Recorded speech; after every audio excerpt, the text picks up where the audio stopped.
యూకేలోని మిడిల్స్బరో సిటీలోని ఓ హత్య అక్కడి జనాలను షాకు గురిచేసింది. ఇంతటి క్రూరమైన వాళ్లు సమాజంలో ఉంటారా అని జడ్జి సైతం ఆశ్చర్యపోయారు. 30 పేజీల తీర్పును చదువుతూ జస్టిస్ జేమ్స్ గాస్ నిందితుడిని చీకొట్టారు. ఆ నిందితుడు మన దేశానికి చెందినవాడే. అతని పేరు మితేష్ పటేల్. అతని వైపు కోపంగా హీనంగా చూసిన జడ్జ్, నీకు కనీసం నీ భార్య మీద ప్రేమ లేదు. నీ భార్య జెసికా పటేల్ నీ మీద ఎంతో ప్రేమ చూపించింది. కేవలం నీతో శృంగార జీవితం కాదు, సంతానం కలిగితే చాలనుకుంది. కానీ నువ్వు ప్రేమించి పెళ్లి చేసుకుని చంపావు. నీకు ఎలాంటి ప్రాయశ్చిత్తం లేదు. మిస్టర్ పటేల్, నీ బ్రతుకు మీద నువ్వు కనీసం జాలిపడు. తప్పు చేసినా, తోటి మనిషి ప్రాణం తీసినా రాయిలా నిలబడ్డావు. అందుకు నువ్వు నీకుగా సిగ్గుపడు. నీ పరిస్థితికి జాలిపడు. అది కూడా 45 ఏళ్లు జైల్లో ఉండి.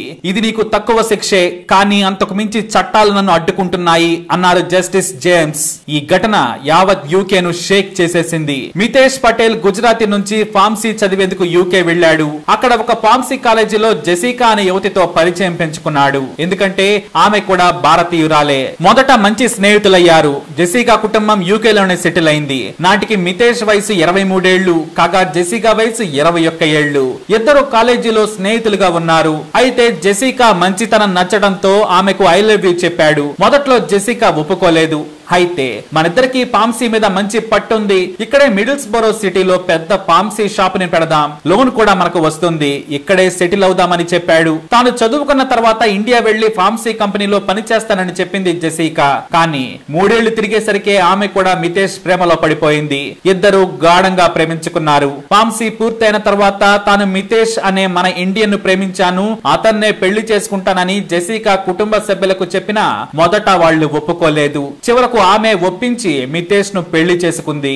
2010లో మితేష్ జెసికాలు పెళ్లి చేసుకున్నారు. మితేష్ కు ఫార్మసీలో మంచి మార్కులే వచ్చాయి. ఇటు జెసికా సైతం 90% మార్కులతో పాస్ అయింది. ఫార్మసీ డిగ్రీ ఉంటేనే యూకే లో కూడా మెడికల్ షాప్ నడిపేందుకు అర్హులు. దీంతో ఇద్దరికి డిగ్రీలు ఉండడంతో మిడిల్స్బరో సిటీలో ఫార్మసీ షాప్ తో పాటు పెద్ద జనరల్ స్టోర్ ను కూడా పెట్టారు మితేష్ జెసికా. ఇద్దరు పార్ట్నర్స్ గా మెడికల్ షాప్ వ్యవహారం మొదలు పెట్టారు. మొదటి ఏడాది చాలా ఇబ్బందులు పడ్డారు. పెద్దగా నడవలేదు. ఆ తర్వాత మన ఇండియన్ స్టైల్లో మెడిసిన్స్ పై భారీ డిస్కౌంట్లు, ఆఫర్లు ఇచ్చి సిటీలోని వారిని ఆకర్షించారు. అలా మెల్లిగా షాపును లాభాల బాటలోకి నడిపించారు. దీంతో వారి లైఫ్ సెటిల్ అయింది. కానీ అప్పుడే ప్రాబ్లం కూడా క్రియేట్ అయింది. పెళ్లైన 2 ఏళ్ల వరకు తమకు పిల్లలు వద్దనుకున్నారు. కానీ 3వ ఏడాది నుంచి శృంగారం కోసం జెసికా దగ్గరకు వచ్చేవాడు కాదు మితేష్. ఒకే బెడ్రూమ్ లో పడుకున్నా సరే శృంగారంపై ఆసక్తి చూపించేవాడు కాదు. దీంతో సమస్యలు ఏమైనా ఉంటే డాక్టర్ కు చూపించుకోవాలని సూచించింది. ఆ సలహాతో మితేష్ తన భార్యపై గొడవ పడ్డాడు. నాకేమీ సమస్యలు లేవు, నీ దగ్గరకు రాలేనని చెప్పాడు. దీంతో ఆమె తన భర్తపై అసంతృప్తిగా ఉన్నా కూడా అతని శృంగార సామర్థ్యంపై ఆమెకు అనుమానాలు ఏమాత్రం లేవు. ఎందుకంటే గత 4 ఏళ్లలో ఎన్నో సార్లు వాళ్ళు సంతోషకరమైన శృంగారాన్ని ఎంజాయ్ చేశారు. దీంతో ఆమె ప్రతి రోజు తన భర్తకు దగ్గరయ్యేందుకు ప్రయత్నించింది. మనిషి బాగానే ఉన్నా రాత్రి సమయంలో మాత్రం దూరంగా వేరే గదిలో పడుకోవడం చేసేవాడు. అయినా సరే తప్పుడు దారిలో వెళ్లకుండా భర్తకే తన జీవితాన్ని అంకితం చేసింది జెసికా. పరాయి పురుషుడిని కన్నెత్తి కూడా చూడలేదు. చీటింగ్ చేయడం తప్పని ఆమెకు తెలుసు. అందుకే బ్రిటిష్ సిటిజన్ గా ఉన్న భర్తను ప్రాణంగా ప్రేమించింది. చివరకు 7 ఏళ్లు గడుస్తున్నా సరే భర్త మాత్రం దూరం అవుతూనే ఉన్నాడు, కానీ దగ్గరకు మాత్రం రావట్లేదు. దీంతో విసికి వేసారిన జెసికా, కనీసం నాకు సంతానం కలిగేలా చెయ్యి, ప్రతిరోజు నాకు శృంగారం ఏమీ అక్కర్లేదు, అది లేకపోయినా నేను సంతోషంగా ఉంటాను, ఒక బాబో పాపో పుట్టే వరకైనా తనతో కలవమని చెప్పింది. అయినా సరే ఈ మితేష్ ఒప్పుకోలేదు. పైగా తిట్టడం, కొట్టడం మొదలు పెట్టాడు. నేను నీతో ఉండనని చెప్పేవాడు. అలా అయితే ఎలా అని ప్రశ్నించింది జెసికా. సంతానం గురించి ప్రతిరోజు గొడవ జరిగేది. ఎంతో ప్రాణంలా చూసుకునే మితేష్ ప్రతిరోజు బూతులు తిడుతూ కొట్టినా సర్దుకుంటూ వెళ్లిపోయింది. సంతానం కలిగితే ఆ తర్వాత జీవితాన్ని మంచి దారిలోకి తీసుకెళ్దామనుకుంది జెసికా. అయితే ఎందుకు అతనిపై అనుమానం పెరిగింది. అతనిపై నిఘా పెట్టడంతో అసలు విషయం బయటపడింది. ఈ మితేష్ గేగా మారాడని గుర్తించింది. గ్రైండర్ యాప్ లో ఆస్ట్రేలియాకు చెందిన భారతీయ గేతో స్నేహం పెంచుకున్నాడు. అతను మితేష్ కోసం యూకే వచ్చేవాడు, ఇతను ఆస్ట్రేలియా వెళ్లేవాడు. ఇద్దరు గాఢంగా ప్రేమించుకున్నారు. ఒకరిని విడిచి ఒకరు ఉండలేకపోయారు. ఇదంతా తెలుసుకున్న జెసికా, నువ్వు గేగా మారినప్పుడు నన్నెందుకు దూరం పెడుతున్నావు, మొదట ఇలా లేవు, నా జీవితాన్ని నాశనం చేశావని జెసికా గొడవ పెట్టుకుంది. దీంతో తీవ్రంగా కొట్టి భయపెట్టాడు. తన కుటుంబ సభ్యులకు చెప్పుకొని ఎంతో బాధపడింది జెసికా.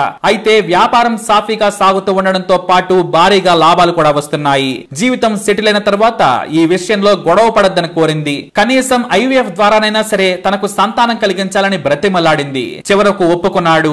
ఆ తర్వాత 2-3 సార్లు డాక్టర్ ని కూడా కలిసి వచ్చారు. అయితే మే 21, 2018 షాపుకు వెళ్లేందుకు రెడీ అవుతోంది జెసికా.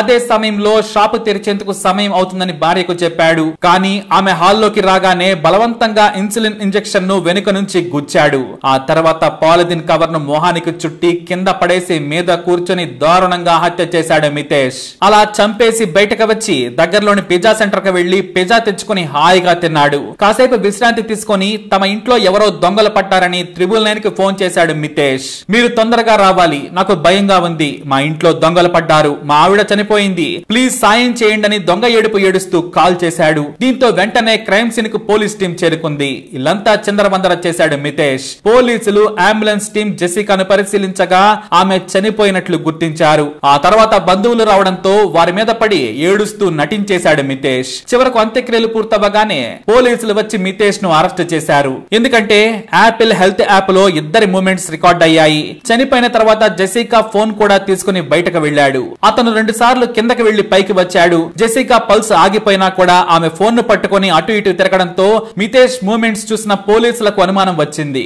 అంతేకాదు పిజ్జా సెంటర్ వరకు వెళ్లినట్లు కూడా తెలడంతో పిజ్జా సెంటర్ సీసీటీవీ ఫుటేజ్ ను పరిశీలించగా మనోడి సినిమా మొత్తం బయటపడింది. అతన్ని అరెస్ట్ చేయడంతో సంచలన విషయాలు బయటపడ్డాయి. గత 5 ఏళ్ల నుంచి తాను జెసికాను చంపాలనుకుంటున్నాడు. ఎందుకు అంటే ఆస్ట్రేలియాలోని తన బాయ్ ఫ్రెండ్ తో సెటిల్ అవ్వాలని. ఇక్కడ ఈ వ్యవహారం కూల్ గా ముగిస్తే ఆస్ట్రేలియా చెక్కేసి ఆ గే స్నేహితుడితో లైఫ్ ను ఎంజాయ్ చేయాలనుకుంటున్నానని తాపీగా చెప్పాడు. అది ఎలా అంటే జెసికా పేరు మీద 2 మిలియన్ పౌండ్లకు ఇన్సూరెన్స్ ప్లాన్ ఉందని బాంబు పేల్చాడు మితేష్. ఆ డబ్బుతో ఆస్ట్రేలియాలో సెటిల్ అయి 40 ఏళ్లకే రిటైర్ అయి ఎంజాయ్ చేద్దామనుకున్నామని చెప్పాడు. దీంతో అతన్ని విచారించిన కోర్టు మితేష్ మొహం మీద ఉమ్మేసి 45 ఏళ్ల జైలు శిక్ష విధించింది. హత్య చేసి ఎలా తప్పించుకుందామనుకున్నావని నిలదీస్తే 15 రోజుల్లో పాలసీ డబ్బులు వస్తే ఆస్ట్రేలియా చెక్ చేయాలనుకున్నానని చాలా చక్కగా చెప్పాడు. అటు నుంచి అటు ఏదైనా చిన్న దేశానికి వెళ్లి నా గే ఫ్రెండ్ తో వెళ్లి సెటిల్ అవ్వాలనుకున్నామన్నాడు. కానీ అడ్డంగా దొరికిపోయాడు. ప్రస్తుతం జైలులో చెప్పకూడదు తింటూ రోజులు లెక్క పెట్టుకుంటున్నాడు ఈ గే మితేష్ పటేల్. మరి ఈ థ్రిల్లింగ్ స్టోరీపై అభిప్రాయాన్ని కామెంట్ ద్వారా తెలియజేయండి. వీడియోని లైక్ చేయండి, షేర్ చేయండి, మా ఛానల్ ని సబ్స్క్రైబ్ చేసుకోండి.